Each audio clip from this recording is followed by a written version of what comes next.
ก็ที่คิดว่าคนสร้างบุกอันนั้นที่บอกกับภาษาฝรั่งภาษาญี่ปุ่นคนไทยนี่ก็มีหลายคนอยู่แต่เขาบอกว่าทางหรอกคนที่ว่าเขาหูมันนะอย่างไรแล้วเนี่ยเขาก็ว่าไปสิเลยท่านมาปรารถนาดีว่ามีต่อศาสตร์ต่อแผ่นดินกับมาจับมือถือแขนกันบ่ห่วงแล้วบ่ห่วงใจบ่ประสานสามัคคีเพราะว่าอยู่น้ำกันจะยาขอเหตุตามคนต่างเหตุต่างคนต่างทำน้อยพวกกันน้อยก็ขอแค่นั้นกันมาพวกชาญนี่แม่ยักษ์ที่เป็นยังก็แล้วแต่ก็ดีแค่นั้นสาธุยอมมือให้พื้นที่แล้วลุดออกจากอันนั้นแก้วแดงนี่นะพวกกันน้อยก็จะอยู่แบบนี้แล้วอยู่ไม่กล้ากระหดมือใต้กระยามันแต่ว่าในเมืองไม่เล่ายังหมดแล้วนี่นะที่ไหนซ้ำเอาหน้าที่สถานีเลยย่อมจำต้องเลยสลาบอมีทางมึงนี่กันที่แค่ขี่กันเดือนขายขี่กันเดือนซอยแล้วไอ้มันอาต่อบอกสุนทราอยู่นี่เลยวะได้หรือว่าได้กระยานั่นตัว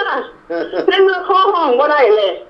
แต่เขาใจต้องการที่น้องเล่าที่หักแพงเพราะเป็นพวกขน้อยหาเรื่องไว้นี่ถ้าขนาดเป็นประชาชนบ่มีความรู้แต่ก็มีศักดิ์ศรีของคนเป็นคนมีสิทธิของความเป็นมนุษย์อยู่ด่ามากระดากับชั่วอันนี้พี่โมโหเห็นว่าออกมาล่ำพาล่ำจั่วว่าได้ดร.พาลีนี่เอียงที่เอาเครื่องให้ชามสายปาดติ้งรถมันสั่งเบลว่าบ่ได้เอียงบ่ได้รับจักหน้ากระเดียกเขาว่าสินะทางซ้ายฝาบอกเนี่ยแล้วแต่พวกนี้อันที่เอาเครื่องไล่อะไรเนี่ยแล้วแต่พาลี2 คันรถให้เอามาขายแต่จริงมันจะตัวเอาเครื่องไล่นั่นดร.พาลี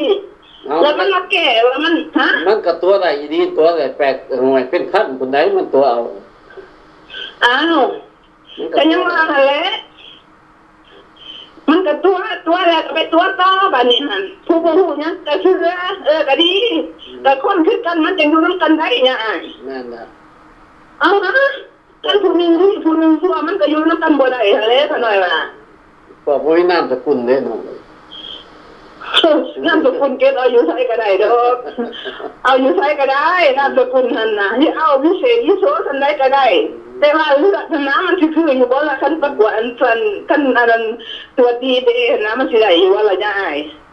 น้องเองก็สิใส่ได้น้ำสกุลมันมีหลายอยู่อย่างไอ้ตัวเองบอกว่ามีพ่อเด็กขายน้ำสกุลหันก็ได้หันแต่ว่าบ่ขายกินดอกน้ำสกุลพ่อแม่หันนะความดีความหยังคนก็เฮ็ดมาไอ้โจ้นี่ก็เอาความดีของตัวเองที่สร้างมา40 ปี50 ปีนี่ระยะนี่เลยต้นสารเรื่องเทดินนี้ยังบ่ทันได้เฮ็ดหยังพอประมาณเดี๋ยวสักอันการนี่อาจจะเล็กน้อยสำหรับผู้อื่นสำหรับท่านอื่นก็ขอทำหน้าที่ประชาชนถนอมผู้ที่ว่าถนอมนอกคือท่านในคนทุกใจที่เนี่ยดร.พาลีผู้คนนี้กำลังผู้คนนี้นำจิตนำใจลุกขึ้นมาต่อสู้นี่ที่ได้หรือบ่ได้มันอีกเรื่องนึงเนาะอย่าเนาะก็บ่ได้ขึ้นกับพวกเฮา3เรา3อันกะก็ขึ้นกับพ่อแม่พี่น้องประชาชนที่ให้การสนับสนุนพวกเฮาก็บ่ได้เก่งกะสามารถบ่ได้มีอันแบบว่าค่าท้าเวทมนต์อีหยังวิเศษวิโสคนผู้อื่นก็มีแต่สัญญาอนุสัญญาเนาะอย่าเนาะคันว่าคนลาวเห็นความสำคัญยิบยกขึ้นมาสัญญานี่มันก็คือกุญแจดอกนี่มันอาจเก่ามันอาจสินะมันบ่แม่นคนใน3เราทหารกะเท่านั้นสิได้ขึ้นมาไขประตูเขาลาวหั่นน่ะทุกคนในประเทศลาวทุกคนในโลกนี่นะที่เป็นคนลาวต้องยึดขึ้นมาช่วยกันมาคัดมาคลีนใช้มันสะอาดซ่อมมันยังใส่ได้อยู่กุญแจที่ชื่อว่าสัญญาอนุสัญญานี่นะมันยังใส่ได้ยึดขึ้นมามือนี่มันก็ใส่ได้ยึดขึ้นมามืออื่นมันก็ใส่ได้แต่สิให้4 5 คนยึดขึ้นมามันยึดบ่ได้ขน่อยจึงขอฮ้องแม่บ้านป้อท้องกับบทจักอีหยังทานเลยบ่เป็นนักการเมืองเป็นลูกทหารเป็นเมียประชาชนเป็นลูกไผ่ทหารเป็นคนไผ่ใต้ลูกไผ่สวรรค์บ่ฮู้จักอีหยังแต่ความทุกข์ยากปากน้องของพ่อแม่ดอกประชาชนเห็นอับปีที่กับบ้านที่จะได้พื้นเป็นดินลาวเป็น3เราทหารเก่าออกมากันหน่อยก็ออกมาซอยเพิ่นซอยทุกเรื่องเงินขั้นนำแก่เล็กๆน้อยๆ5 บาท10 บาทหาด้านทิศต้นนี่แหละก็บ่ล้วงบ่ร้ายดอกว่าจะสมที่ว่าซอยได้นั่นแหละ ก็ขอเรียกห้องเชิญชวนน้ำทุกๆท่านที่ว่านางฟังนางเบิ่งเนาะที่ว่าอีแม่บ้านโตสองอีบ่ใจอีหยังออกมาด่าคนอีกแล้วคนบ่แม่นเด้อทานเด้อขน่อยก็เกิดขึ้นมาจุดเฒ่าก็บ่เคยด่าผู้ใดดอกว่าหัวก็มาด่าพี่นี่แหละวะแต่ก่อนก็เนาะแม่นล่ะให้ก็ฮู้ก็มาด่าคนปีนี้ล่ะแต่น้อยจนใหญ่ก็บ่เคยด่าผู้ใดไผเว้าอีหยังให้มีแต่ให้แล้วขน่อยหันด่าขึ้นก็บ่เป็นบัดมาเฮ็ดอยู่น่ะได้ยินคนเว้าให้ผู้ที่ว่ามีบุญคุณของกับ3เหล่าทหารกะหรือว่ากับพื้นแผ่นดินลาวมาก่อนเพิ่นก็สู้สุดมาในสนามรบหลายฝ่านาปีได้เพื่อที่ได้ร้อยเอกร้อยโทเป็นนายพลนายพันตลอดลมรอดตายมาคุณงามความดีเพิ่นก็ล้นฟ้าล้นแผ่นดินเนาะสิให้คนมาดูถูกดูแค้นนี่ก็หน่อยว่ามันบ่สมมาพากควรมันบ่สมควรคันว่าคนมีความรู้คันว่าคนเรียนสูงอันนี้บ่แม่นคนมีความรู้คนอักกีคนหัวสูงอยากไงก่อนหมู่ตัวเองเป็นก็อยากแต่ว่าตัวเองเป็นตุ่มยุ่งยกตัวเองขึ้นยกตัวเองขึ้นขน่อยก็บ่จักไล่สิเว้าคันว่าบ้านลาวเมืองลาวมันบ่แล้วยอดอีแม่บ้านก็2ก็ขอโทษขออภัยเด้อพี่น้องเอ้ยก็ให้พิจารณาเอาเองแหละว่าทางสิสนับสนุนผู้ใดนี่ว่าสิให้อันนั้นส่งไปหาเสียงประชาชนให้พวกสุนทรามันเปลี่ยนกระวัดใส่อยู่แข่งอันนั้นมัดกระวัดอยู่แต่ละมือแต่ละสีหันก็แล้วแต่พวกทานเด้อหากแต่ว่าท่านที่แล้วย้อนสุนทราขน่อยว่าคันเป็นเมืองลาวย้อนแล้วย้อนสุนทรานี่อีแม่บ้านปอ2มันตายลงได้ก็ไปเหี่ยวใส่หูปากมันโลดขน่อยว่าคันบ่เป็นคนลาวลุกขึ้นมาทั้งในประเทศนี่นะบ่มี3เหล่าทหารกล้าเข้ามาหรือว่าพรรคการเมืองอื่นๆนี่น่ะที่นี่แต่เสียงประชาชนน่ะไปเหี่ยวใส่ปากขน่อยโลดตายมือได้ก็ได้เนาะแม่นได้ก็ได้ที่ขอโทษขออภัยลงเกินอาวุโสทุกท่านฟังแล้วก็กินข้าวบ่แซ่บเนาะขนาดก็ขออภัยเด้อผู้ที่ว่านางฟังนางเบิ่งอยู่อาจจะบ่ถือในสายหูสายตาหรือว่าบ่สมมาพระควรในบ้านตัว2เว้าหยังในทางที่บ่ถูกต้องเนาะผู้นอกทางขนาดก็ขออภัยเนาะกันเนาะก็บ่ได้ตั้งใจแต่ก็ตั้งใจเลยหันตั้งใจอยากให้สุนทรานี่ได้ยินว่าสิได้ให้คนกับเบิ่งหน้าเบิ่งหลังแน่สิเว้าให้คนกับเบิ่งหน้าเบิ่งหลังแน่อย่าสุเกงแต่ตัวเดียวหลายคนที่มาจากแผ่นดินลาวหั่นนะมันข้ามน้ำข้ามทะเลมานี่มันหลายคนหลายกรณีหลายตระกูลหลายรุ่นศาสตร์แต่ละคนพบพ่อมาบ่คือกันความเจ็บความปวดมาก็บ่คือกันสุดท้ายมาก็ลาวคือเก่าเจ็บมาเฮาจะได้แผ่นดินลาวคืนเฮาจะมานั่งเว้านั่งว่านั่งเสียเวลานี่อย่าอ้ายแต่ยังสิมาตีราคาไปทางอื่นจังได๋อีกก็ขอห้องเด้อเสียงประชาชนผู้ที่เป็นแนวร่วมของของเสียงประชาชนนึกคือท่านสมพงษ์กับประธานมากกับขอความร่วมมือกับขอบใจย่าเอ้ยขอบใจก็อย่าห่วงอยู่แต่นายของพวกท่านประกาศแล้วว่าบ่ร่วมกับ3เหล่าทหารกะก็บ่เป็นหยังเนาะพวกเฮาก็บ่ว่าแต่ขอแย้มเดียวอย่ามาด่าอย่ามาอันนั้นให้คันด่ามาก็ด่าขึ้นด่ามื้อนี้ก็มื้อนึงตอบบ่เศร้าได้อันนี้น่ะก็ขอโทษง่ายขอบใจหลายๆให้อยู่ดีมีแรงสู้ๆเครียดสู้ๆพิษพลาดแน่มื้อนี้ขน่อยก็เสียงมันบ่นั่นเนาะมันขน่อยบ่ค่อยสบายปานใดหน่อยนึงใกล้สิตายแล้วล่ะก็ย่ามันในเมื่อยังมีชีวิตอยู่ก็สิมาซอยย่าอีกเพราะเท่านี้แล้วขน่อยก็ได้ขอบใจหลายๆขน่อยอยู่ดีมีแรงบายผมขอบใจแม่บ้านปอ2ทั้งเนาะ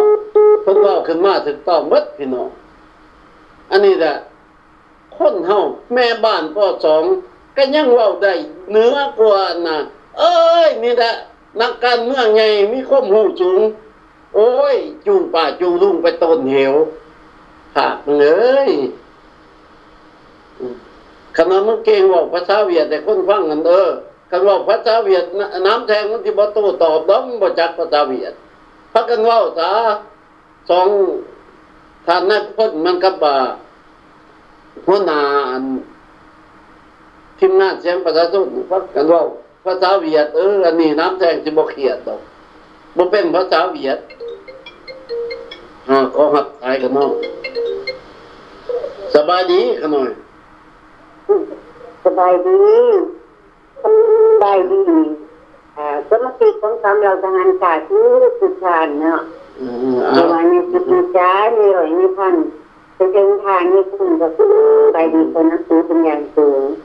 แล้วก็พอถามสบายดีที่ปรึกษาตามสถานการณ์เมื่อซื้อสุดทานโดยท่านเขาไปเลยเปล่าแต่ว่าเขามากกับเจ้าสุดประเด็นนะใจไม่หยังเลยแต่ก็ให้กับพวกของสุดทานเนาะที่ปรึกษาของกรรมการการจะเป็นก็ให้มีคนสุขคนสบายอย่าดีแย่งสิ่งเดียวกันแล้วก็ผู้ที่คนออกมาก่อนเนาะมาแสดงก่อนแบบก็ทำสบายดีแต่ก็นับถือยังถือสิ่งเดียวกันโหดเนาะเป็นละมือนี่ว่าตั้งแต่อยากไปนิดนึงเด่นนี่ทุกข่าวว่าจักสิของจะได้เว้าคือมีบ้านประสอบเนาะแต่ว่าภาษาคนเขาอยู่แล้วมีบ้านประสอบนี่ว่าภาษาอื่นเขายังบ่เข้าใจขนาดว่าเราทหารกล้าว่าภาษาคนเขาก็ยังบ่เข้าใจ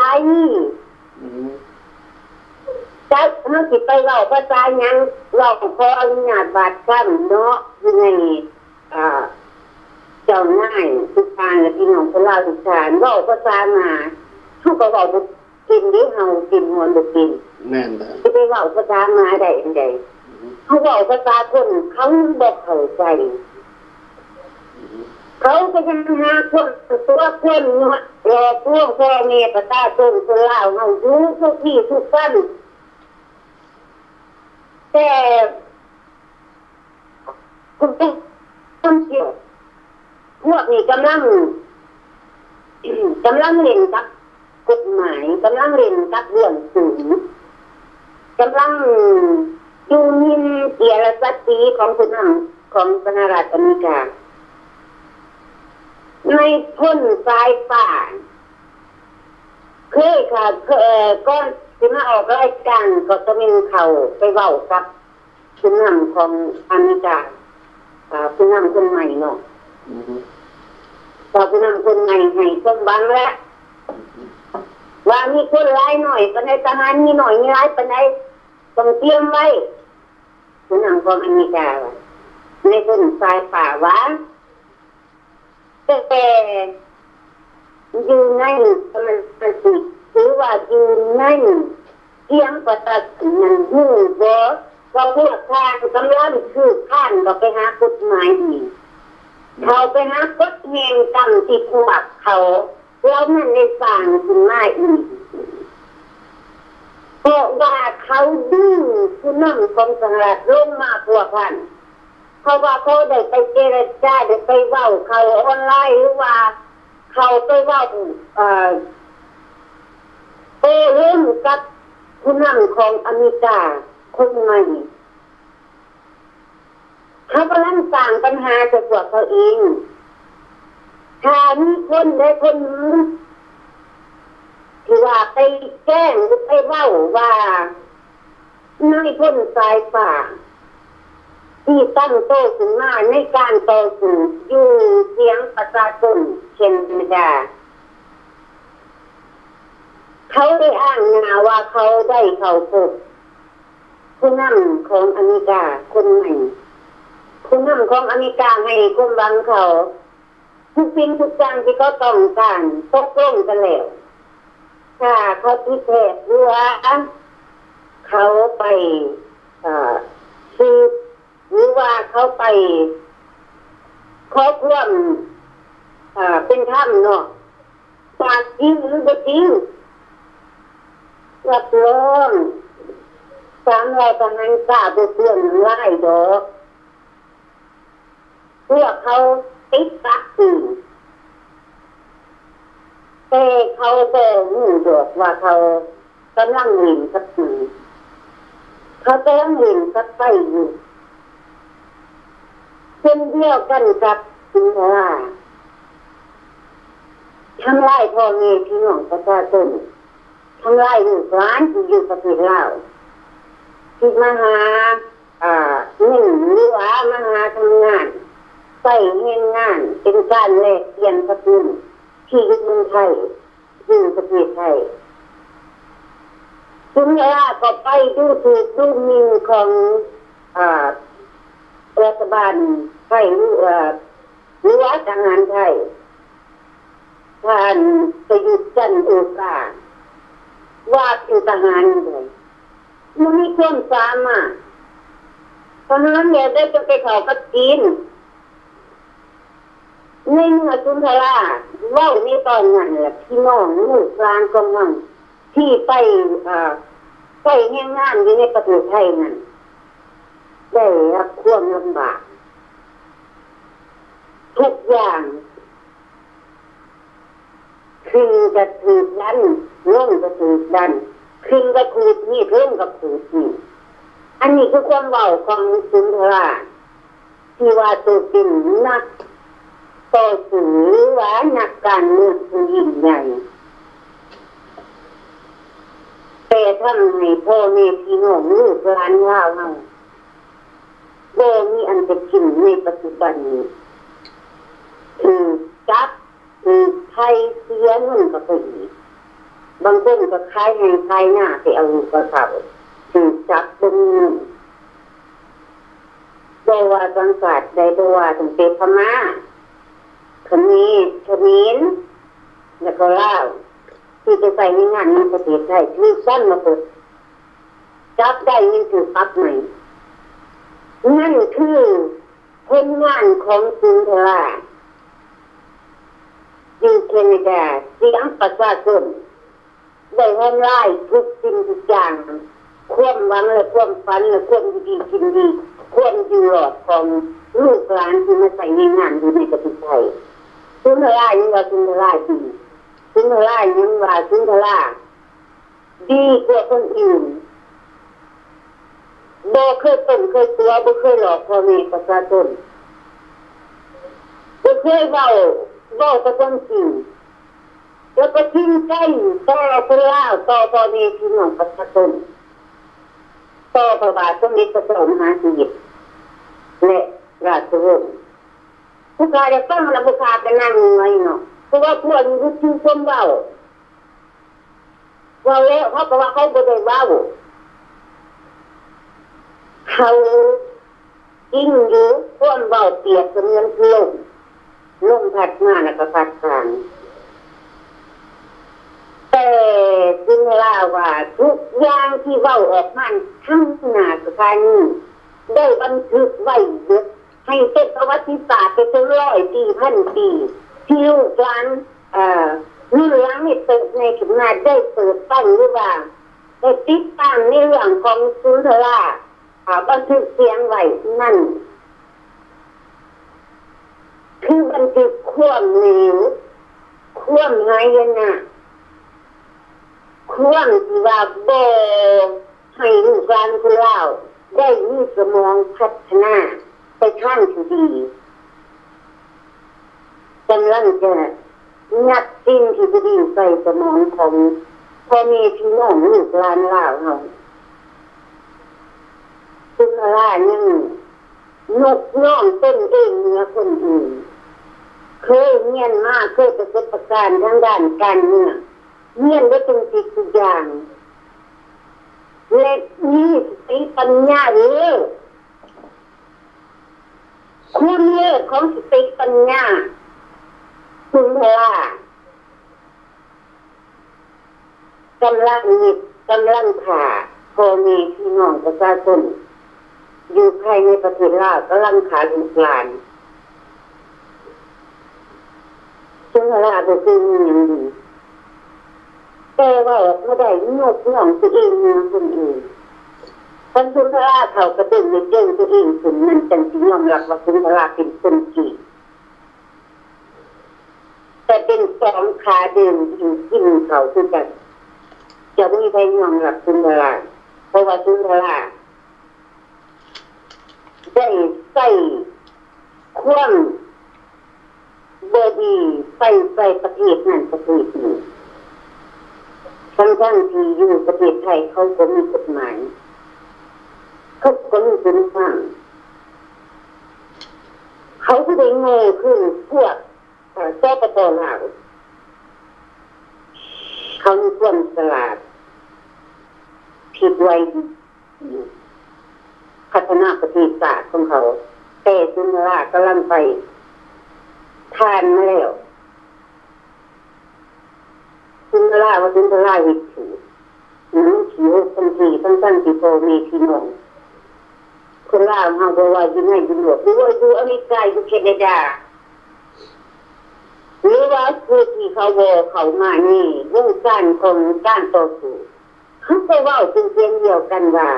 ต้องแคนาดาเขาหูดีเขาว่าพวกทหารเก่าที่บริเขามาอยู่ในวงการของการต่อสู้เขาก็ว่าเป็นเดียวกันว่าโอ้ยก็ต้องไปว่าดอสเรื่องต้องแคนาดาอันนั้นนะมันหัวโจกของพวกเราเด่นเขาบอกนี่เขาอาจจะเคยทานอาจจะเคยเอ็ดนี้หรือว่าอาจจะเคยเล่นความทงความป่าสุนทราเอาทหารแก้วไปไล่เขาเนาะเข้า75 77 78มันก็บอกเป็นเพียงเดียวกันโดยก็ต้องไปคิดยากเด้อ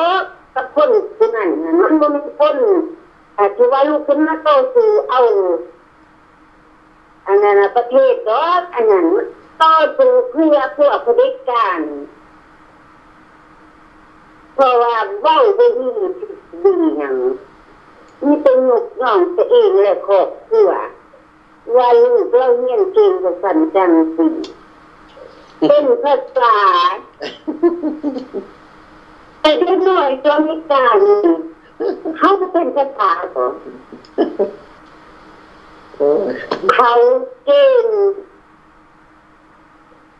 กล้ายุกย่องจนเตะตัวยุกย่องตัวที่ดูถึงคนนั้นเป็นหนึ่งคนทำสุภาษิตอันนี้บอกว่าตั้งแต่สุนทราเนาะหรือว่าทหารกองทัพแห่งชาติของทาง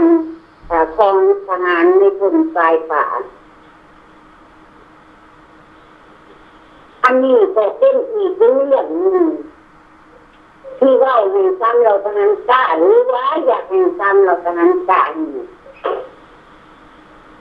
เจ้ากล้าตัวถูก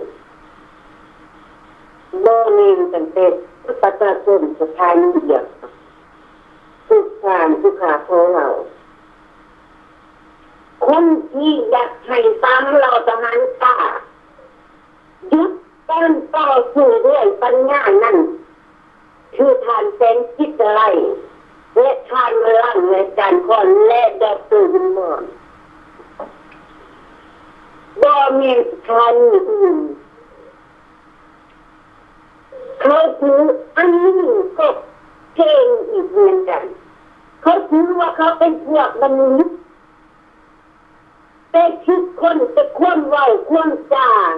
ให้คนอื่นเพียงให้เว้ากับไม่ได้เว้าคือกันคือเดียวกับสุนทราเป็นทานเป็นกิจอะไรเว้าไปเร็วแต่เว้าแบบสุนทราอันเดียวกันคิดน้ำใจเว้าอันเดียวกันจนหูกระจักมองเห็นไม่ได้เว้าแต่ทำบัดใส่อันเดียวกันว่ามีพิษ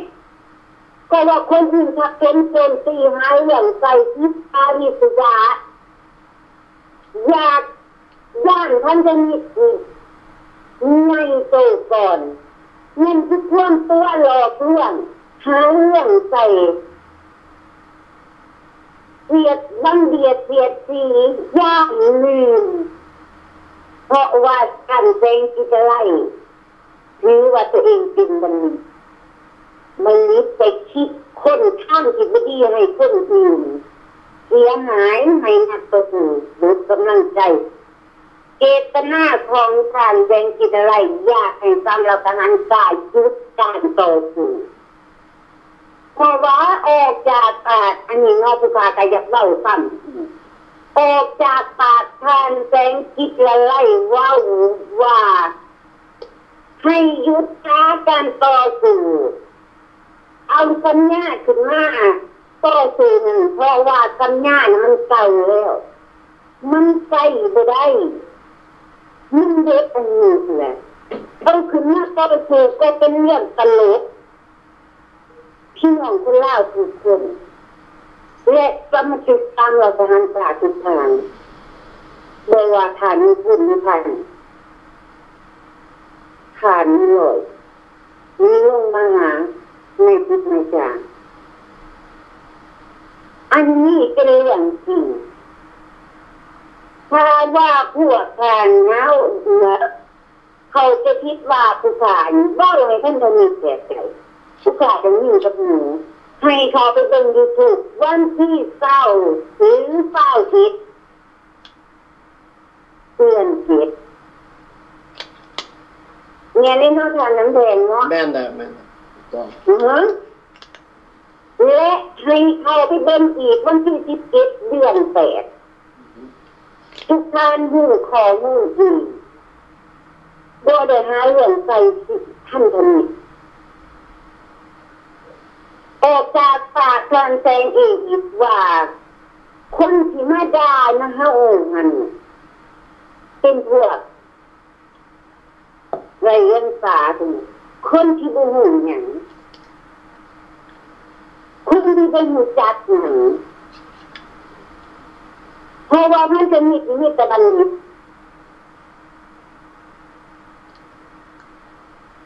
อันนี้ออกจากปากทานแสงเป็นไรก็ต้องยอมกันอยู่คนละฝั่งหรืออยู่คนละคนเห็นกันนี่ก็มีก็คือความสามัคคีก็ต้องห่วงกันบ่ได้เพราะว่ามันจะมีใต้นั่นแล้วคนศึกษาบัณฑิตคนเสียดสีคนหาเรื่องหาเล่าใส่คนย่านลืมย่านเหนือจะมีไผย่านพวกบัณฑิตลืมดอกแต่ผู้ขาขอถามเหตุผลและสาเหตุอันใดทานแสงกิไรหรือว่าทานบัลลังก์และดร.บุญทรและอาจารย์คอนจึงได้ให้ฟังเราทหารกาคนที่ใส่สัญญาปี73หรือว่า54 62 73และยุดการต่อสู้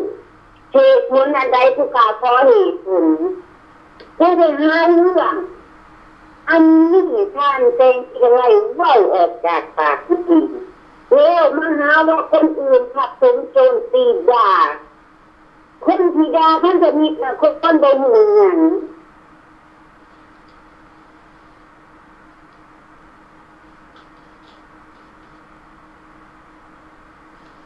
มองดีเพราะว่าท่านจะมีไงเลยโดยตรงนี้มันก็ได้สร้างใช้สร้างมันอยู่ในสถานีของใช้มันเองแล้วก็ได้สร้างให้คนใหญ่คนดังสร้างให้สถานีของใช้ของมันให้มันใหญ่โตขึ้นเติบในขยายโตให้มันใหญ่การเป็นที่ได้ต้องการจะความใหญ่ความดังความจริงการเป็นที่ได้บ่ต้องการประเทศชาติบ้านเมืองบ่ต้องการพักดันเจ้าเล่นออกจากประเทศบ่ต้องการคนล้มพวกเผด็จการอยู่ในประเทศลาวมันล้มไปจากคนอื่น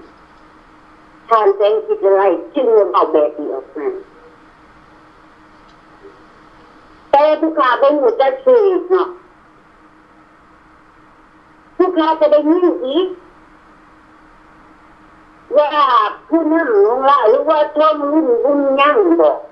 หรือว่าผู้ใดอีกคนหนึ่งในศาลธนาคารคนที่ติดต่อในพันธมิตรเข้ามาเรียนพันธมิตรจะได้รู้ว่าสกายเข้ามาใส่สถานีพันธมิตรจะได้มาบอกกันเจรจากันปรึกษากันศึกษาเรื่องใดอยากรู้ให้ผู้ค้าเขาไปร่วมน้ำใดบ่ขาท่องรุ่นหรือว่าบุญยัง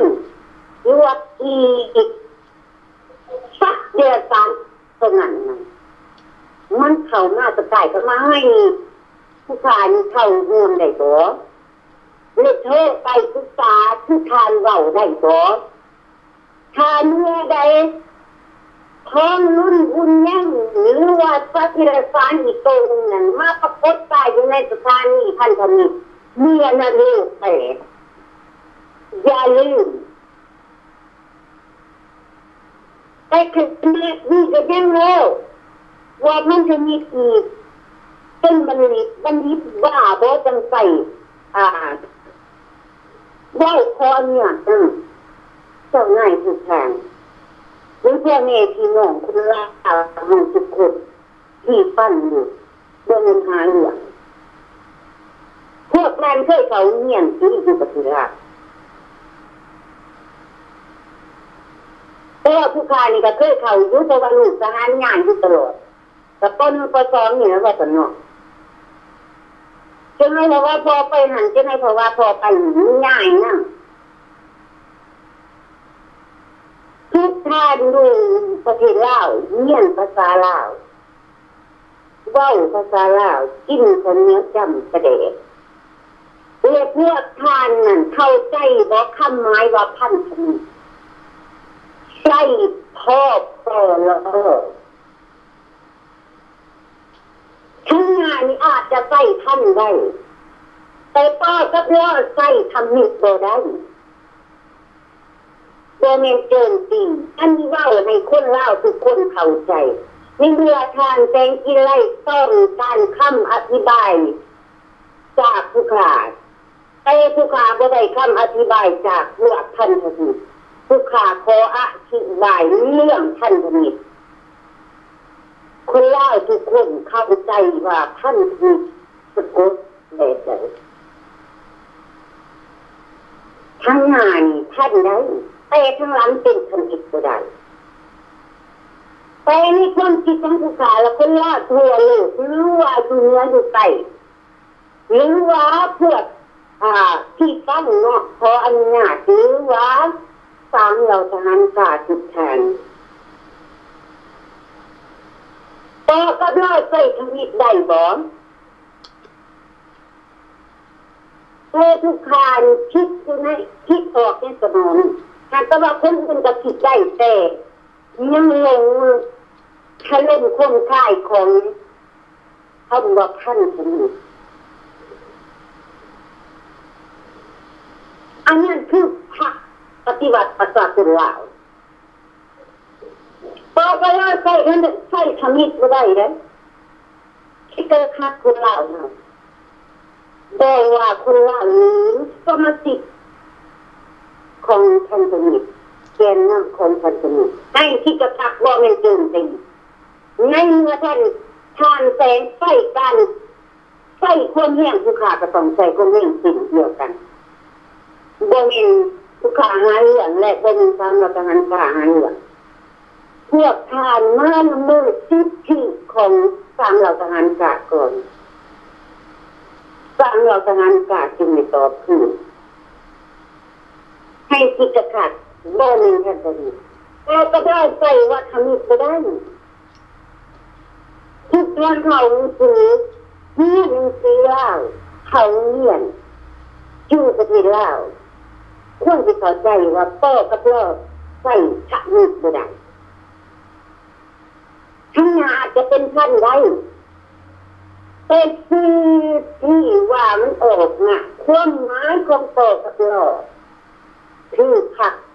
ปฏิบัติประชาชนลาวแห่งคิดกระทำเพราะว่าประธานของท่านคนนี้ถูกล้อมมาด้วยอำนาจของพวกเวียดนามเหนือพวกเกลแดงพวกเวลาการที่มันถูกเหนือเพียงนั้นพ่อแม่ประชาชนอยู่ปัจจุบันคุณเล่าทุกคนให้เข้าใจนี่ว่าเป็นการโจมตีนี่คือการอธิบายให้คนเล่าเข้าใจให้เข้าใจไหมว่าพ่อกับเพื่อใส่ทำมิตรก็ได้มันต้องเป็นท่านทำมิตรมันต้องใส่กุศลโบโดยใส่โตกับโลกพ่อกับโลกพ่อกับโลกคือผักปฏิบัติลาว เข้าใจอันนี้บ่แม่นเพราะว่าทางแสงอยู่เห็นคนอันนี้คือบัณฑิตไงนักบัณฑิตที่คิดคนที่ความเว้าที่คนอื่นโดยเงื่อนหลักความเว้าของคนอื่น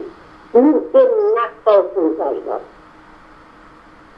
จะถือได้ที่บอกว่าเป็นนักต่อสู้อยากได้ประชาธิปไตยก็ให้เป็นหลักให้เข้าใจสภาพคนเราเนาะมีสองสถานีที่ต้องการอยากให้ตามเราทหารกายจุดการต่อสู้ในเรื่องปัญญาให้เข้าใจบ่แม่นสถานการณ์หรือว่าผู้ขาโจมตีบ่แม่น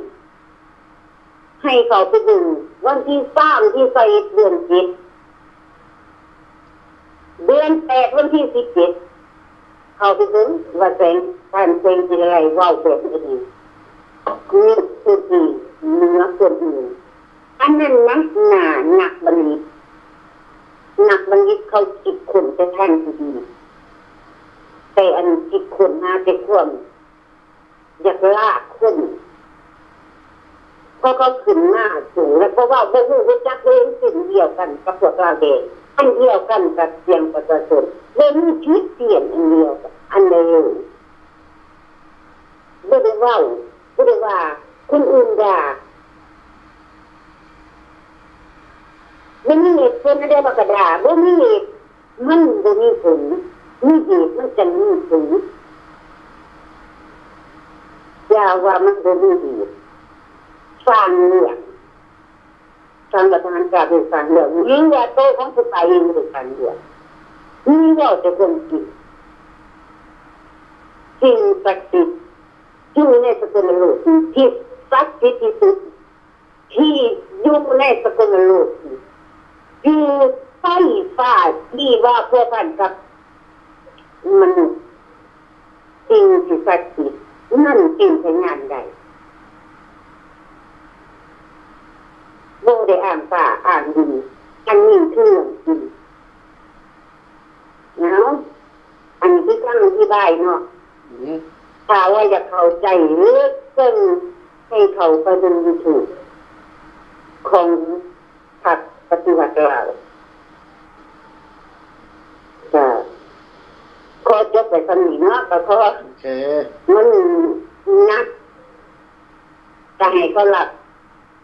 เพราะว่าทางแสงนี่นะที่แรกยาเพื่อฉันยังมีจิตโต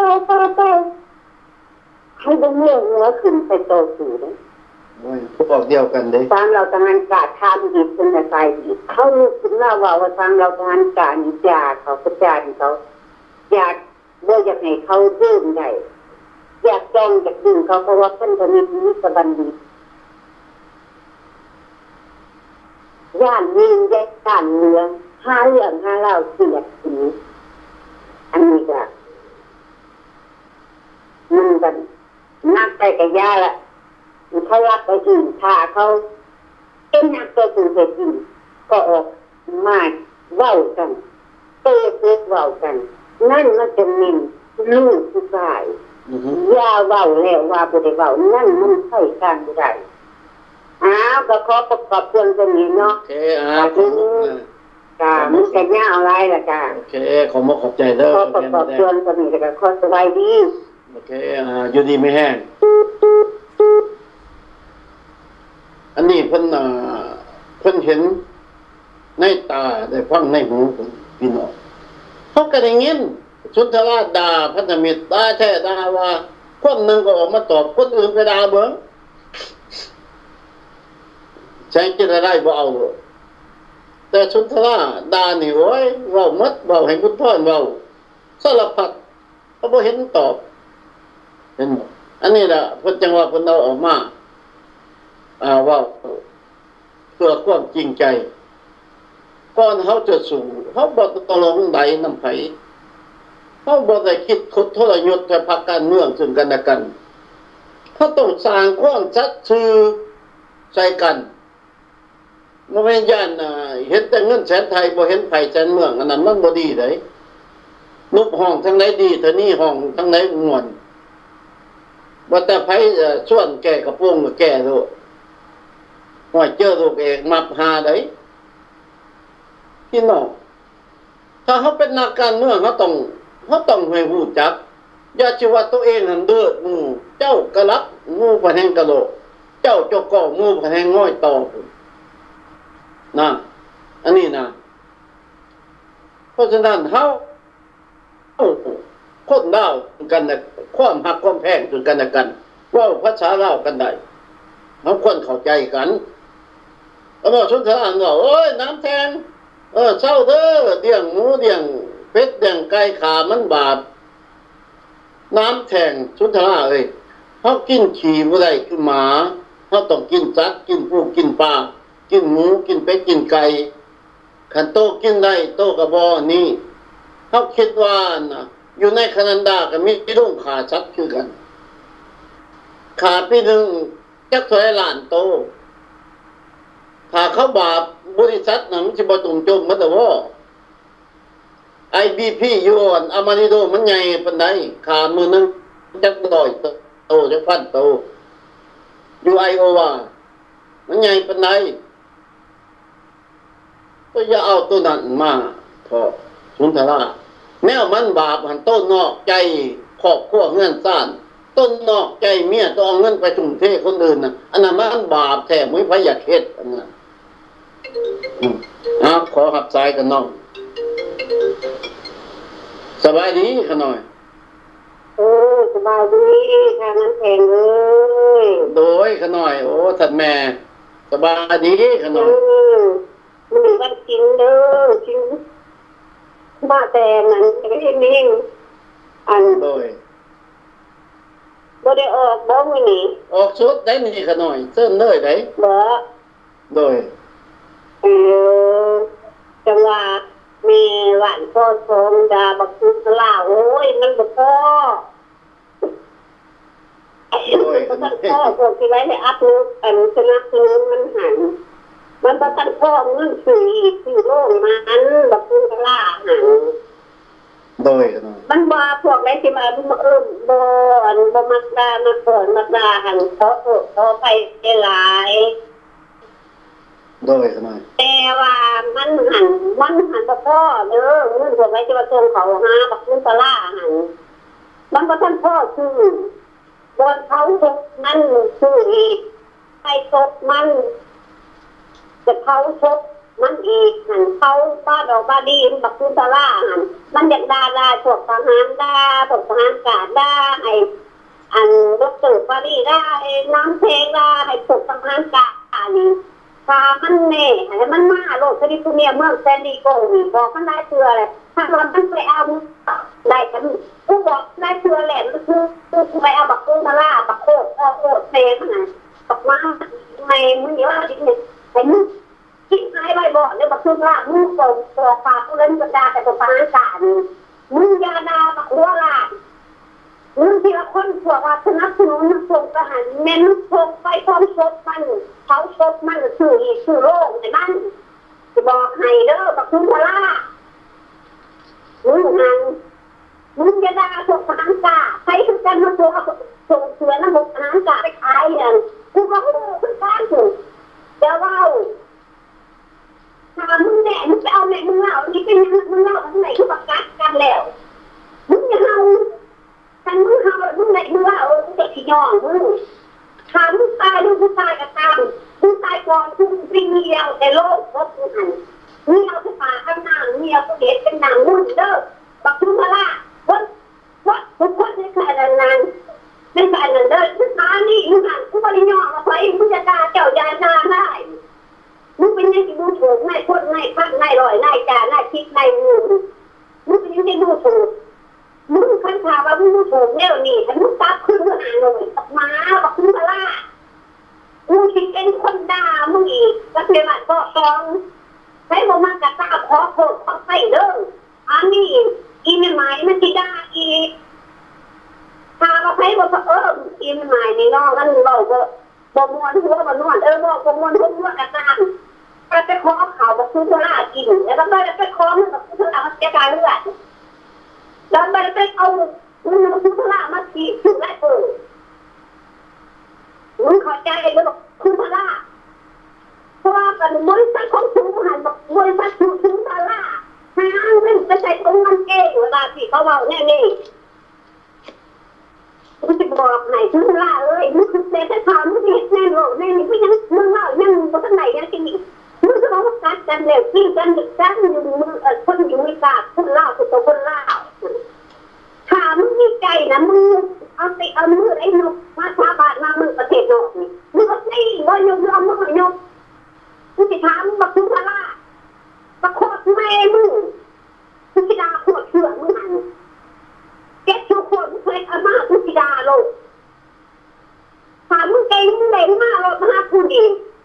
มึงเห็นกันไหนมึงเห็นตั้งผีมึงจะเอาตั้งปลา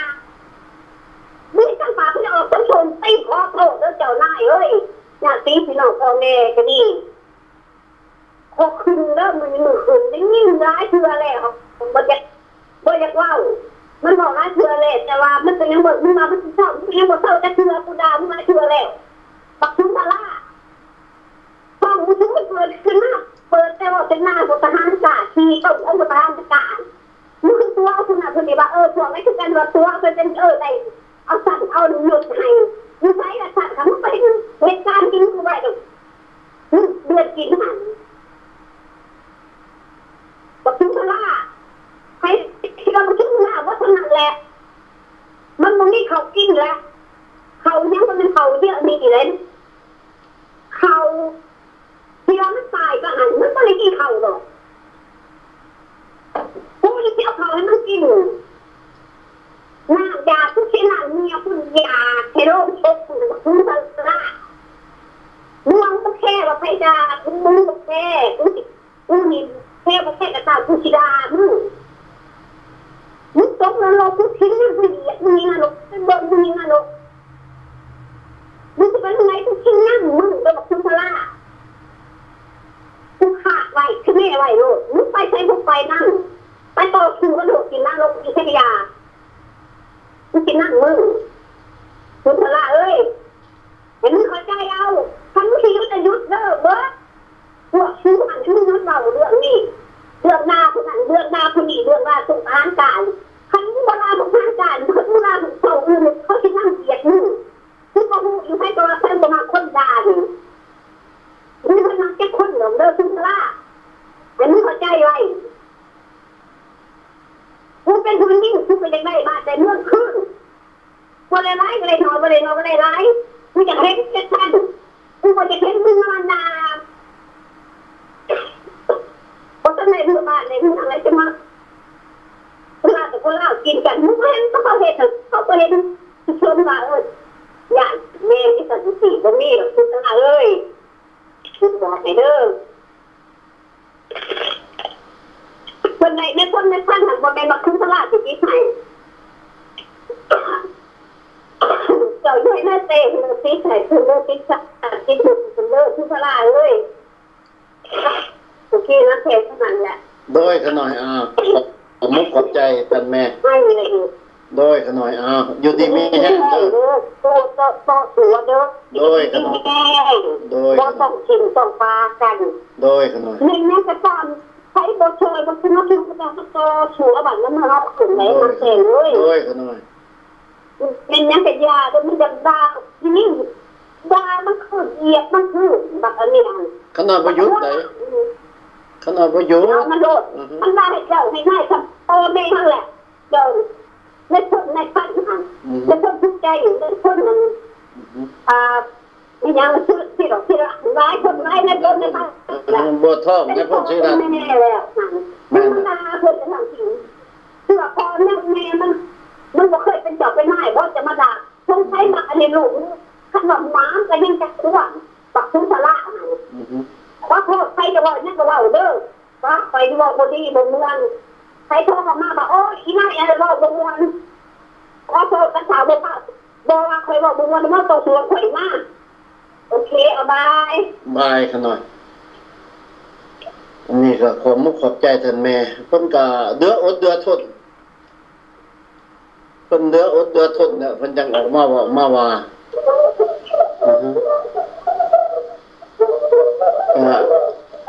ขอให้ ทุกคนควรเข้าใ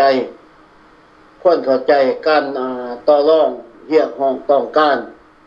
ความเป็นธรรมถ้าหากบ่มีสัญญาสัญญาขึ้นมา54 62 73เฮาจะไปเว้าจังได๋เอาประชาชนไปโยนจังมันเป็นหัวประชาชนโยนเฮาออกมาแล้วเฮายังสิไปอาศัยประชาชนนั่นอีกพอดีพาประชาชนนั่นไปดมไปตายคันสิลุกก็ลุกเบิดประเทศลาวโลดเอาอันนั้นตายมันตายยังเป็นยังอันนั้นแม่นสิออกมาเว้านำสุนทราเธอหาคน10คนกับพวกที่มันเว้าในช่องนั่นน่ะจับกันเองถึกคุกถึกคองกันผู้ใด20 ปี15 ปี18 ปีก็แม่นคณะของมันนั่นน่ะให้ถูกจับเห็นบ่ผู้ที่ว่ามันเฮ็ดกับพรรครัฐบาลบ่ได้ถูกจับเด้อันนี้ล่ะพี่น้องความหักความแพงเฮาอยากได้ชาติบ้านเมืองนี่เห็นความดีแก่ชาติกว่าแผ่นดินนี่พวกเฮานี่เฮ็ดต่อสู้แท้จริงเฮาบ่หวังไปทำลายอันผู้นั้นทำลายผู้นี้สร้างความบ่ดีบ่งามเห็นว่ามันเว้าให้พี่น้องซ้ำมึงบ่มีประเทศลาวมึงบ่มีบ่อนอยู่ดอกบัดผลสุดท้ายเพราะว่าโอ้ยชุนทรานี่แหละจัดกองประชุมให้นายพลเปล่าเพราะว่าโอ้ยจักมันจะเอาจังไรกันแท้ด่าพี่น้องคนหนุ่มด่าแบบเสียดสีด่าแบบจิ๊บหายไปหมดบางคนสุดท้ายเพราะว่านายพลขี่กระเดื่อนมือว่าโอ้ยเคยได้พบเคยได้เห็นเคยได้ก็หับสายกันเนาะสบายดีขน่อยสบายดีทางน้ำแข็งคุณเก่าลูกไปร้านเจ้าที่ตลาดโอเคสบายดีท่านธนุไฟสบายดีก็ปัจจัยนั้นในการน้ำแข็งคุณเก่าของเราชีพเก่าว่าคนจริงนับว่าเป็นระบบเสียงเป็นที่เกิดที่เก่าว่าคนจริงเป็นหน่วยป้องกันเป็นบางเกิดของสำเรากับชนะชาติที่แข็งที่สุดยอมเสียสละส่วนตัวทุกอย่างเพื่อเห็นประโยชน์ของประเทศชาติบ้านเมืองมีจิตอาสาสูงอาสาสมัครสามารถของมหาชนชาติทำใส่ประชาชนคนเราโดยแท้จริงทุกคนจงหักปฏิต่อสถาบันสูงสุดของชาติโดยเฉพาะสถาบันสำนักประจำมหาศิริทุกพระองค์ที่มีความซื่อสัตย์สุจริตโดยสุดทุกฟองมีธรรมะในจิตใจทั้งหมดนี่ขน่อยเป็นเรื่องไปขอสนับสนุนเด็กเรียนอยู่ช่องทางของทานตลอดไปขอปัจจัยนั้นมาการน้ำแข็งอยู่ที่สูงต่อไปจนกลัวลมหายใจจะลดไปเพื่อนทานนักชีวะก็ต้องมาเรื่องการไม่เป็นบุตรต้องเป็นดีรักษาการนักจิตใจของสวรรค์ผู้องค์ผู้ทรงสุดของกับแห่งชาติและจากเราทั้งเป็นประธานที่ปรึกษาสูงสุดในกับสำเรากับท่านข้าที่ประกอบเป็นอย่างสูงเพราะปัจจัยน้ำทานนักเป็นทั้ง3ที่เสียสละออกมาเป็นทุกเป็นเข้าเป็นเหงาเป็นปอในกับหนึ่งวันนับว่าเป็นผู้มีงานเจริญก็เกิดสูงส่งที่สุดเยี่ยมที่ที่ปรึกษาสูงสุดในโลกที่เกิดโดยเฉพาะวันที่4ที่เมืองโบเมื่อธรรมศาสตร์อดีตสมาชิกรอบปลอก็คิดปิดบุษนก็ขึ้นแดงน้ำมืออดีตนั่นแหละทุกคนนั่นแหละอดีตของผู้หน่อยที่เจ็ดเสียทหารต่อ3 2 10โลก็เกี่ยนก็เกี่ยวของฉันไม่รู้ไม่มีตัวคู่คิดโดดจ้องทหารหลังอากาศวินซีที่ก็เสียทหารต่อ3เชียงรายที่ก็ลงมาตัวอย่างสูงนักตีนักแข่งว่าเขียดทุกลับเนี่ยก่อนสมาชิกสำเรากับทักษะสื่อสารปลอดใจนั้นเป็นพี่น้องที่ให้คนเชียร์เรือทางคนชื่อให้กับสารเราทางป่าตลอดมาเพราะว่าเป็นปัจจัยเงินทองและนำใจอันเยอะสละทุกอย่างของสื่อสารเพราะอย่างนี้สมบูรณ์แนะนำใจอันเด็ดเดียวของสื่อสารด้วยเพราะปัจจัยนั้นจะต้องเชื่อมโยงกับมาประกอบกันเป็นหลักเกณฑ์ที่คิดเห็นซึ่งกันและกันเพราะปัจจัยนั้น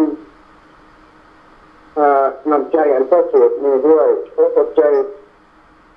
การประธานที่ปรึกษาชุดในระดับพิเศษผลปฏิเป็นเมืองบอและที่เมืองประเด็นที่การที่ที่ออกมาในประเด็นถูกต้องที่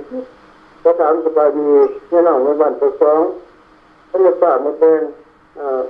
ท่านฝ่าใหม่ปัจจัยที่ออกมาในประเด็นของห่อนอย่างถูกต้องและเป็นท่านสันๆเป็นชัดแจ้งชัดเจนดีทางนั้นแจ้งก็หน่อยเพราะขอประกาศเชิญน้องโอเคเส้นเลยศาสนาพระมหากษัตริย์และธรรมนูญเป็นคำควรของปวงชนชาวโลกทุกชนชาติชนเผ่าระเบียบวินัยทหารเป็นคำควรของประชาธิปไตยเราจากเราบุคคลหน้าบุคคลอยู่หน่อบุคคลเพื่อนเป็นคำควรของกระบวนการรักษาผู้ชาติรัฐชื่อเสียสละให้ไปและสถิตอยู่ในหัวใจของสามเหล่าทัพช้างชาติตลอดไป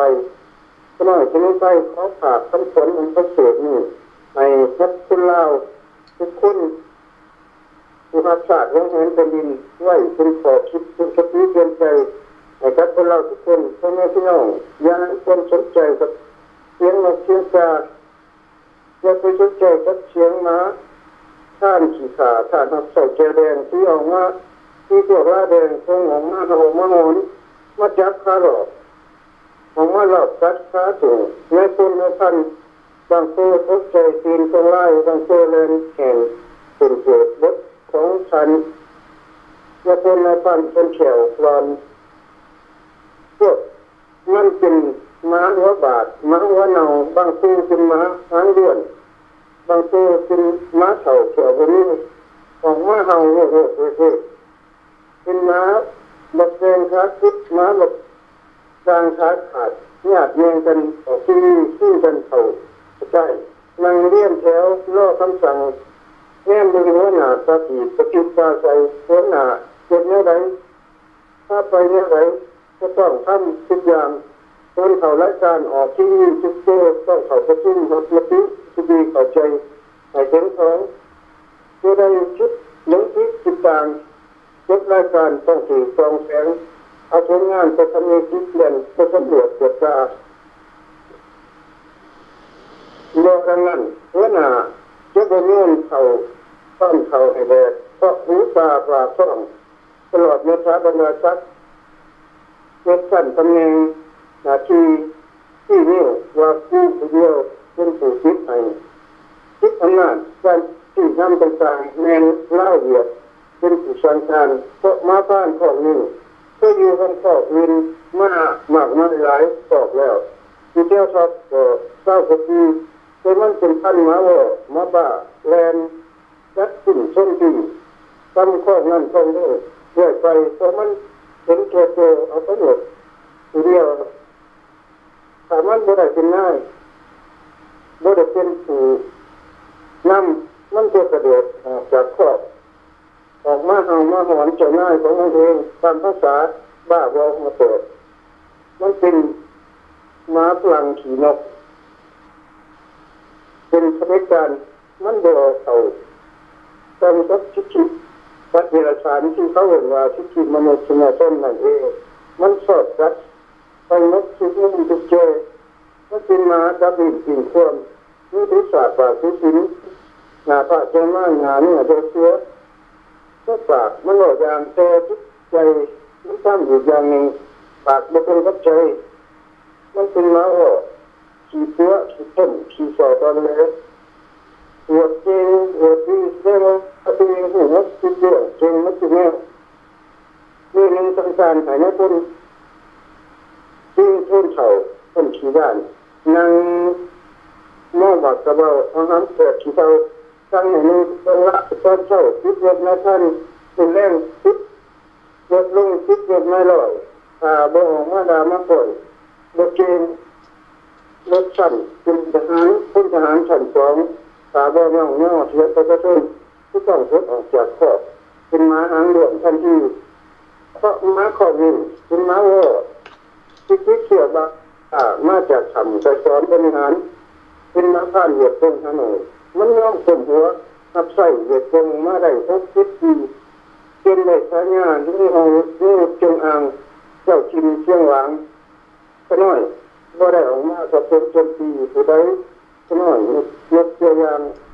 เอามาชี้แจงมาอธิบายมาเล่าในคนจริงก็ได้ออกมาหนักดูปราบปรามเรื่องสปอร์ตไล่เรื่องไฟฟ้าหลังผู้ใดทั้งสิ้นครับเรื่องจริงออกมาเล่าทิศทางกับเป็นประกอบเพราะเกิดเพราะไฟหาต้องเล่าของหน้ามีประเภทต้องประจำหัวใจของผู้ใดจะมีก็ให้พิจารณาเอาเองอยู่ไม่ติดก็ให้ตัดสินใจเอาเองก็หน่อยบ่ได้ประกอบเป็นจริงผู้ใดเกิดมาบุคคลใดผู้ใดสักเสียหรือว่าเสียก็ตั้งเอาเองก็หน่อยว่าภาษาลาวจริงอาจจะปัจจัยคนลาวก็ช่วยไม่ได้เพราะว่าทักเหล่านี้จะเป็นนี่ในสมานิคมหรือดิกชันนารีแต่เป็นภาษาพื้นบ้านของลูกเล่าล้านเล่าลูกไทยลูกสมัยก่อนหน้าตามชนบทหน่อยจึงเป็นส่วนหนึ่งของเล่าถูกต้องตามกฎธรรมนูญโดยแท้จริงผู้ใดประทานผลสิทธิ์เป็นเนี่ยอาณาเขตอาณาธิปไตยส่วนน้ำแผ่นดินของเราเนี่ยแต่พลังเดียวก็ถือว่าเป็นผู้เป็นประเทศก็เลยติดต่อชาติประเทศโปรแกรมสำคัญประหารชีวิตอย่างเดียวและเรื่องมันยังวรจิตเรื่องเขาน้องหมักกระเบาอาหารเกิดเขาคุณโตร่างดีที่เขาแต่สัญญาเป็นศึกษาเจริญและต้องรีบที่สุดจะโตชิ้นสี่ก็ทำมาเป็นนายกรัฐมนตรีที่ผลงานเรื่องงานชมขีเจริญเพื่อปอดเมื่อใดพวกมันเมื่อเป็นดินขับใส่ชีแสงปากเนื้อสองแสงแห่งเจริญเมื่อใดพวกมันจะบนมีแผ่นดินที่จะให้พวกมันอยู่อีกต่อไปรสชาติตามกฎหมายรัฐธรรมนูญมาตรานี้เขียนไว้อย่างชัดเจนชอบหาอ่านเอาเองอย่าเล้งแก่อำนาจราชการจนเกินไปเมื่อใดจำน้ำท่านพวกมันจะต้องสดใสจำนี่แน่นอนอำนาจแบบในยกตัวอย่างมันอยู่คำผ้าได้ตลอดไปมีสองทางที่จะให้พวกมันเลือกเอาสักที่นี้จึงจะเป็นวินาทีนี้จะเป็นเท่าละละสุขภาพศาสตรกรจะเดินเขาประตูสวรรค์นี้จะเดินไม่สู่ประตูนรกนรกจีขน้อยเมื่อไฟเชื่อมันอย่างนั้นแห่งชัดนรกของนี้เด็กการเราแดงของนี้มันจะต้องเลือกไปทางประตูที่เราตามเนื้อหนากันเป็นของพวกมันได้ไปเล่าไว้กับพวกงัดเรื่องสมาชิกพรรคตัวที่หมอนรกทำงานอยู่แล้วแต่ซึ่งยังไม่ได้คิดและต้องมีที่สุดและก็ไปที่กันโดนแบบที่ตรวจเกี่ยวกับท่านมันจะไม่ใช่สอนมันต้องคิดตำแหน่งวัดสอนมุขภาวันและที่ตรวจเรื่องสวัสดิ์ลูกเชื้อโคกว่าตีแปลงว่าผีขี้ยาอยู่หลวงพระบางกำลังที่คิดถึงหม้อหนาวโหนไปไหวในจิตใจนอนขันเหลวไหลขันหายทุกคืนทุกวันบางโต้ก็จะกินนอนมีความขันหลอกหลอนตัวเองตลอดเวลาตอนนี้หน้าว่าจะมีให้เกิดสัตว์โลกยอมเป็นไปตามกรรมบาปกรรมนั้นมันจริงกรรมใดผู้ใดผ่านกรรมนั้นก็จะตามตอบสนองแน่นอนหรือว่ากรรมดีหรือกรรมชั่วสร้างหรือว่าสร้างนี้หรือสร้างหนาจะต้องทดสอบกรรมนี้ตลอดไปอันนี้ที่พระเจ้าท่านก็เป็นจริงที่พระพุทธองค์ได้หายไว้2,500 ปียังใช้ได้ถูกต้องเป็นปริโภคตลอดไปมากกว่าหนึ่งสักหน่อยปริโภคเป็นไว้เรื่องตรงนี้ก่อนขอให้ข้อมีวันอภิสิทธิ์และเป็นโลกอำนาจขึ้นประสิทธิ์เป็นมาใจขึ้นเกี่ยวกับการที่จะติดประจำประสงค์เป็นไม่นับเป็นบรรดาที่มีตัวศึกษาถึงก่อนไอ้การน้ำแข็งทุกเจ้าทุกฝ่ายล้างเจ้าคนกับทั่วทุกคนคนผู้ชมทุกข้างทุกคนจนกระทบทุกคนทุกคนสบายดีด้วยอายุอำนาจศึกษาสละนี่มีติดไปเดียวผมแล้วรับคำดีสุดที่สุดทางตลอดไปเพราะกับใจท่านน้ำแข็งเพราะกับใจกันไปก็ขอมกขอบใจท่านธนูไฟออกมาใส่ชิดใจอำนาจของตัวเองออกมาว่าออกมาปากออกมาว่าเพื่อสร้างความหักความแพงเพื่อแท่งถือเป่าเว้าถือจุดคุดถือบอนอันนี้แหละพี่น้องเฮาคนดาวเฮาบ่ควรจะไปงมง่ายกับสิ่งที่บ่เป็นผลประโยชน์ให้โทษแก่เฮาเองนี่ถ้าสนับสนุนไปแล้วมันก็ มาทางมาแท่งเขาคือเก่าพี่น้องมันก็ใช้น้ำเน่าออกมาเว้าอยู่บ่เศร้าพี่น้องถ้าเฮาคนเฮาเข้าใจเบิกซึ้งพี่น้องอันนี้ขน้อยขอนมัสการยามปุรินเนาะผู้เพิ่นมีศีลธรรมเพิ่นออกมาเว้าให้สร้างความฮักความแพงบัดวิทย์เพิ่นให้พรปั๊บมันก็สิหน้าด่าไปโดดมันบอกอันนั้นบ่มันมีศีลธรรมประจำใจคือยามแม่นอกข้ามคือเพิ่นก็เป็นคนดีมีคุณวุฒิเพิ่นเคยเป็นผู้แทนราษฎรประชาชนได้เลือกเอาเพิ่นให้เขาไปนั่งในสภามันสิบ่เหนือบักสุนทราหรอกคุณหมอทุกท่านที่เขาออกจากกันล้วนแล้วแต่มันบ่นำหลังฟังความมันเท่านั้นมันว่าได้ออกโลดอันนี้แหละพี่น้องถ้าพี่น้องเฮาเขามุกเข้าใจการต่อสู้ต่อต้านการอันนี้ก็ขอให้มั่นใจด้วยตนเองอย่าไปให้เขาปล่อยเขาด่าอย่าให้เขาไปดูถูกคือเฮียนไปถึงย่าอ้ายทั้งสองพันเอกอยู่ทางรถไอแลนด์เนาะเขาให้ย่ายทั้งสองเข้าใจว่าท่านย่ายทั้งสองได้นายพันมาตายตั้งแต่อดีตควรจะบ่ลดละที่ว่าตัวเองได้มาไปให้บักสุนทราหรือว่าบักสายฟ้ามันได้นายพลมาแต่นายพลขี่กระเดือนจะได้จังว่าไปก้าวเกยท่านทั้งสองอันนี้ก็ขอฝากความหักความแพงไปคันไทยอายทั้งสองยังเป็นที่ว่าเคยได้ครับยศถาอาศักดิ์จากเจ้าฟ้าเจ้าแผ่นดินเฮาคือมหาชีวิตแต่มอบให้ก็ทั้งก็ขอให้คล้องยศถาบรรดาศักดิ์อันนี้ให้สะอาดปราดเปรื่องพี่น้องอย่าจะไปหลงเมาเว้านำมาพวกนี้มันก็รู้ถูกตรงนายพลนายพันใช้เครื่องได้ม้าเฮาเว้าอยู่บ่เลิกบ่แล้วบัดนี้นี่ม้าเฮาม้าไล่4-5โตเฮาบักสุนทราบ่เห็นบ่เขาก็เปรียบเทียบแบ่งซั่นนะพี่น้องเห็นบ่พี่น้องความหักความแพงเฮาขอแบ่งให้พี่ให้น้องและให้พี่ให้น้องแบ่งเฮาเช่นเดียวกันคือเยี่ยนไปถึงร้อยเอกร้อยตีดอกแก้วอยู่ทางสารถเนาะพร้อมด้วยสมาชิกของทานสุธีอยู่ทางสารถได้กับหมู่กองได้ก็มีหมู่อ้ายเอ้ยน้องหลายคนอยู่เขตนั้นก็ขอฝากความหักความแพงไปถึงพี่บ่อยากคือกันขอฝากความคิดถึงเด้ออยู่ทางสารถเมื่อใดพร้อมด้วยกันตัดสินใจ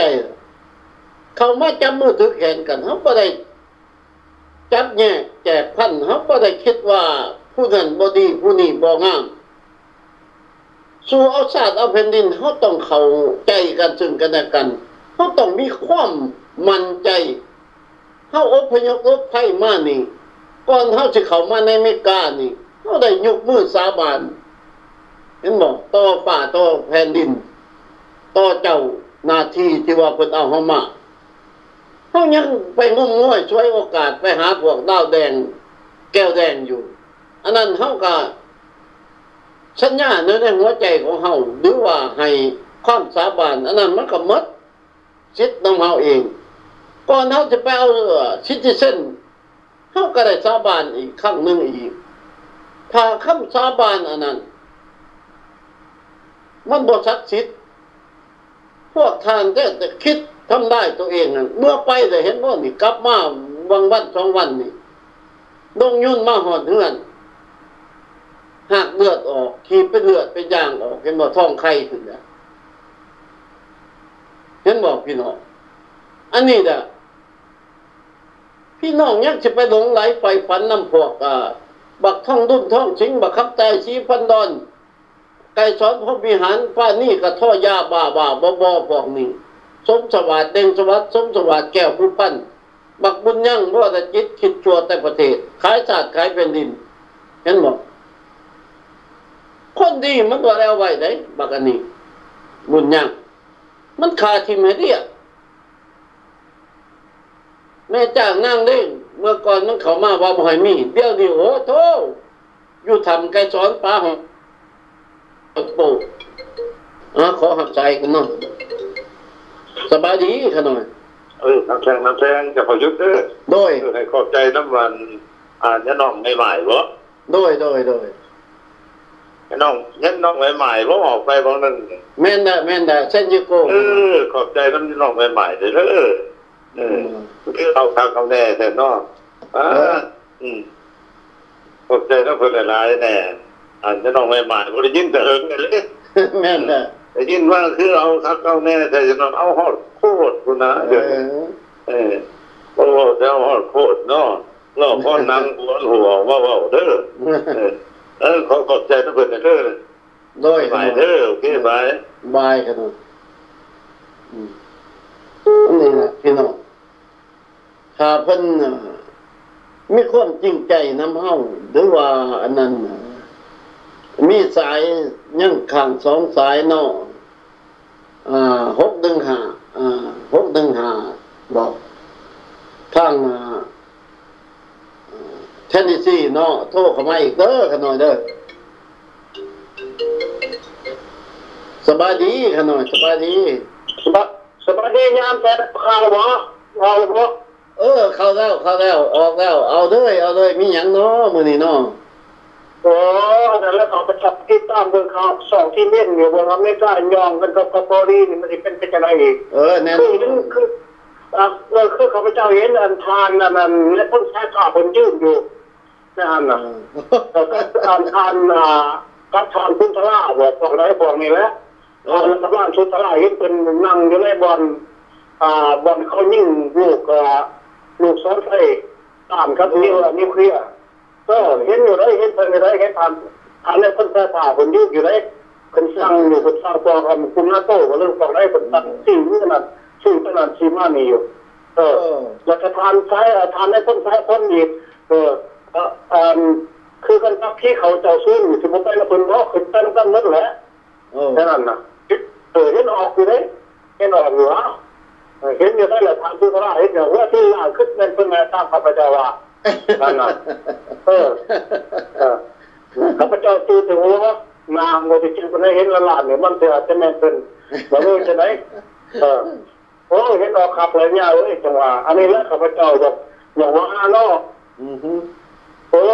จังหวะขอให้มันเกิดให้เราจะยาเนาะแม่นดามันเกิดให้เรามันเกิดให้ซาท่อพวกเขาได้ลดมาตาขึ้นแต่เราไม่เกิดแค่กับเกิดซาถูกอันนั้นแล้วข้าพเจ้าจะเราว่านะข้าพเจ้าจะเรื่องสเปนปัญหาเรื่องเล่าเลยนะเรื่องเล่าก็ว่าของถ้าเราคำนิดว่าระบบเอาสมัติเล่านี่เราประชาชนกันมาบ่ใช่ประชาชนบ่สาวเรื่องเยี่ยมเรื่องแล้วบ่สาวก็ต้องมีทางบ่พัฒนาชาติแต่ไม่บ่เป็นการปฏิบัติราชการน่ะเป็นโฆษณาด่าเอาด่าเจ้าด่าหน้าด่า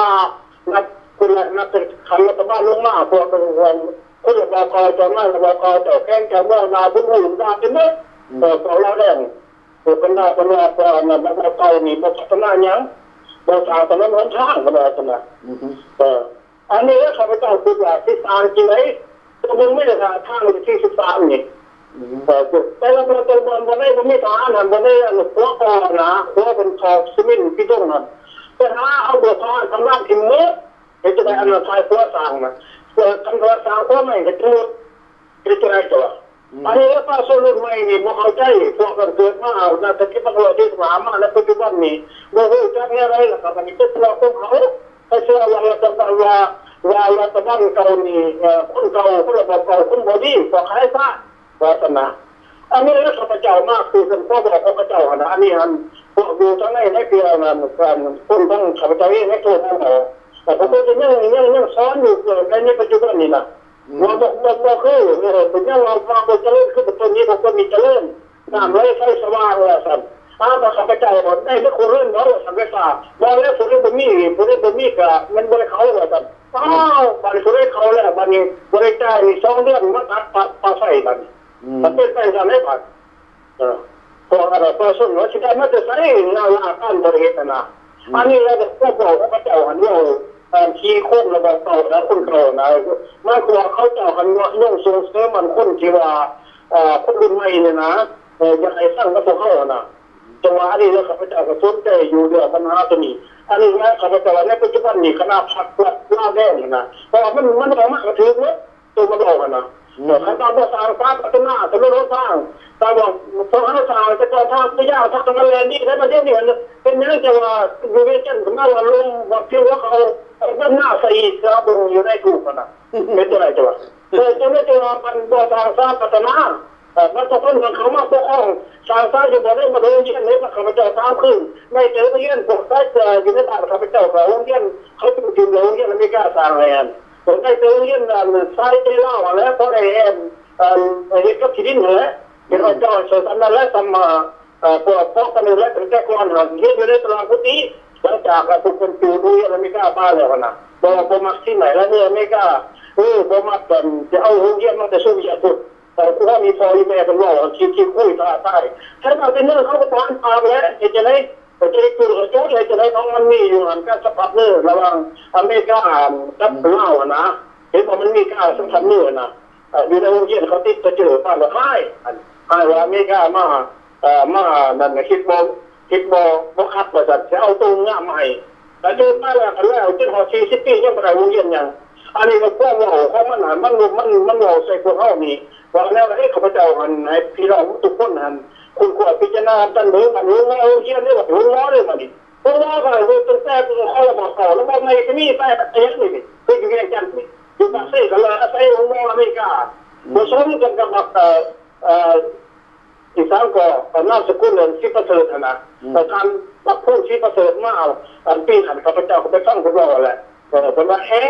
อเมริกาปกครองมา30 ปีไปบ่มียังองค์กับพอองค์ขีดตัวไปแต่ว่าเกิดมาเป็นอเมริกามันก็มาทำงานนั่นเองยังมาตีว่าองค์ขีดตัวไปตัวนั้นมันนะตัวตอน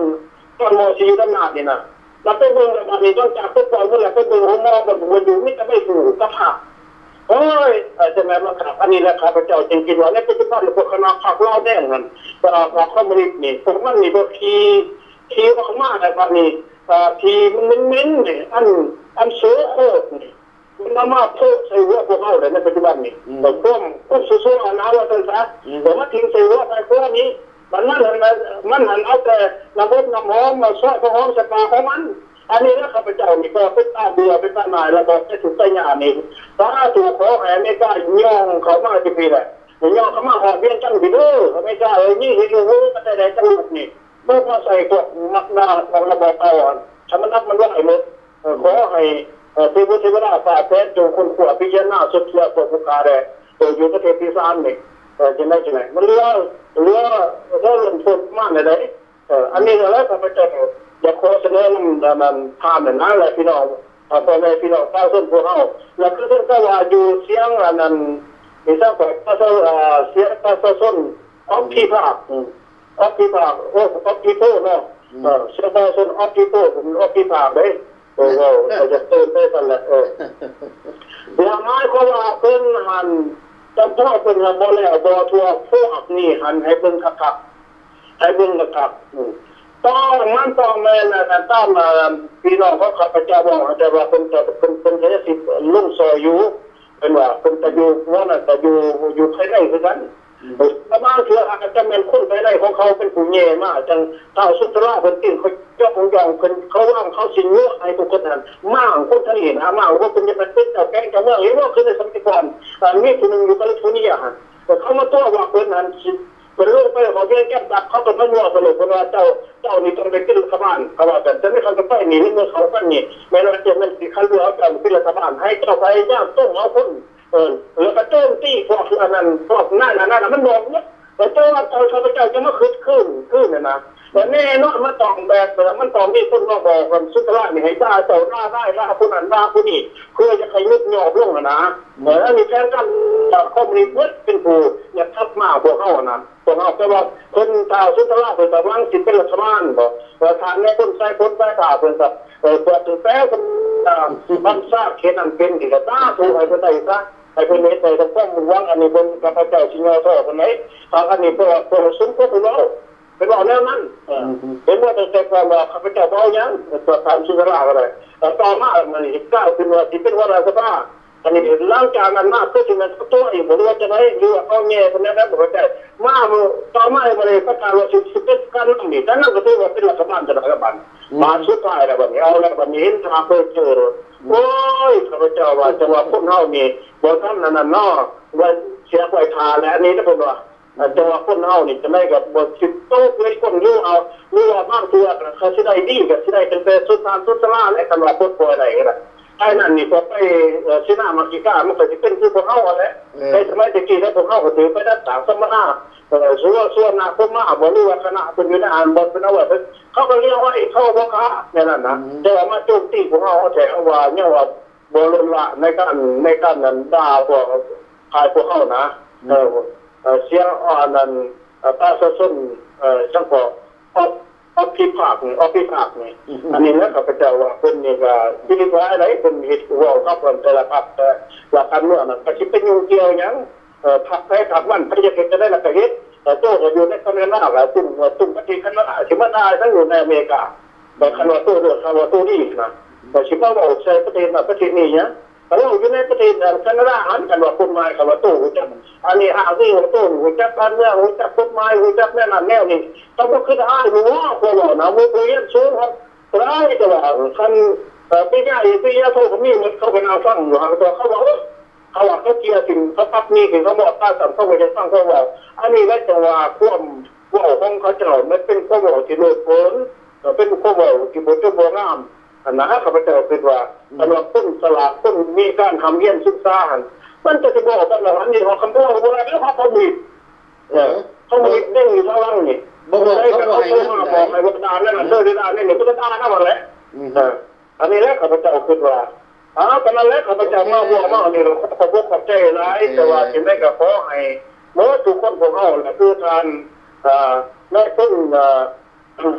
หรืออาจจะได้ก่อนทานในต้นสุดใจในต้นศิลาในต้นนี้ก็ต้องบอกทั้ง3การนี้ในต้นรุ่นเก่าของเขาเนี่ยเขาขับไปย่ำขับซาเสียไปแล้วก็มีทั้งคณะนั้นเที่ยวไปส่วนออฟที่ภาพตัวเองคนที่เครียดมีแนวนึงเขาตั้งข้าพเจ้าว่าการสายฝ่าเป็นที่เครียดนี่เครียดที่บริเครียดมันแต่ละเข้าออกมาแต่ละผักการเมืองหันบริเวณนั้นเฮียแต่ฐานในต้นชุดใจในต้นบัวทองในต้นชีวาตอนนี้ในต้นไฟฟ้าแล้วผมจะเตือนผมจะในต้นที่นั่นเอาไปเอาแล้วในต้นเสือตอนนี้ก้อนกระบอกแล้วคนบางท่านรัฐบาลนั้นชูสุนทรภาพเขาก็ไปว่าเสนออันนั้นเขาลงมาทุกคนก็ที่หายตัวนั้นบอกว่าที่ไหนอันนี้ก็ข้าพเจ้าคือว่าซีเมนต์นั่นแหละจังหวะตัวนั้นแหละจังหวะเป็นนี่ก็โอ้ยจังหวะนี้เป็นได้ก็ได้กันว่าตัวเป็นทหารการทำการเรียนแต่ว่าคนเรียนจบไม่ลอยคำว่าบนพวกเรียนมีไรแหละครับมันหมดต้นเนื้อเสียงออกมาบอกว่ามาบอกอันนั้นหมอไม่ลอยนะข้าพเจ้าจะทำขึ้นนะอันนี้ข้าพเจ้าพอทำขึ้นเลยข้าพเจ้าก็ไม่ลอยนะขับตัวเรียนมีไรนี่คือต้องคือจักรคือว่าบ้าเนาะอย่างรู้อันที่ว่าอันนั้นอันนักเรียนนั้นอันนั้นมันดีนะไม่ได้บางคนมันบุกขับบนเองนะอันนี้ว่าห้ามไปอีรามจามจาวว่าไปมุดถูกแล้วแล้วบุกเขาออกไปจะบอกอันนั้นมุดเปลือกอย่างนี้ในฟ้องครับข้าพเจ้าสร้างขึ้นเนี่ยรู้ว่าแน่ๆก็รู้ว่าคนเฮียนจบมาจากฟ้องทับจะได้ฟ้องทับพระราชนาจักรข้าโมยบอกว่าจะได้รู้แน่ๆข้าพเจ้าก็บอกจะอันที่พระราชนาจักรเล่ามีชิมมีเนาะบริบทร้องเนี่ยนะต่อทหารเก่าทหารนั้นรุ่นเท่านะรุ่นสมัยเท่าแต่ข้าพเจ้าก็เคยได้พาโรงเรียนอยู่เรื่องการทหารเนี่ยนะครับผมมีแล้วบอกแน่นอนนะอันนี้มีคนมีพวกนี่โว้เจ้าว่าจะสั่งให้นอกมาแบบนี้เพราะผมสนใจเลยสั่งน้ำแทงมือเอาไอ้มีความรวยในต้นพวกเอามุทั้ง3ทั้ง4ทานนั่นจงมีทุกภาคมีแค่เรื่องบ้านเมืองของเอาคันว่าเอาได้ ได้ลบลาตามเมื่อแต่ให้คนอะไรเป็นผู้สักผ้าเพราะสักมาผ้าใต้บ่ว่าจังสันบ่ว่าจังสี่บ่ว่าแต่กันโจมที่เป็นพวกนี้คือว่าเอาเมียจังสันจังสี่เอาเมียเขาเลือกเอาเมียเขาจะไปชนแล้วก็เอาเมียเดี๋ยวก็ไปสร้างนะครับวันนั้นจะเป็นใส่ชั่วขึ้นมาเอาเมียฝรั่งชั่วใส่นั่นนี่ก็ชีว่าแดงเป็นประยุทธ์ใช่ผมไม่ใช่เหมือนนั้นอันนี้แม่คนเอาเมียตามศาสตร์เช้ามาเห็นนะบ่เอาแต่มาแค่ตัวเองที่จะเป็นนายพลนั้นอย่างนายพลคนนี้ต้องภาพชุดเลยนะถ้าชาวอเมริกันนั่นชุดตรวจจำได้เพราะอเมริกันเนี่ยก็ชิจับ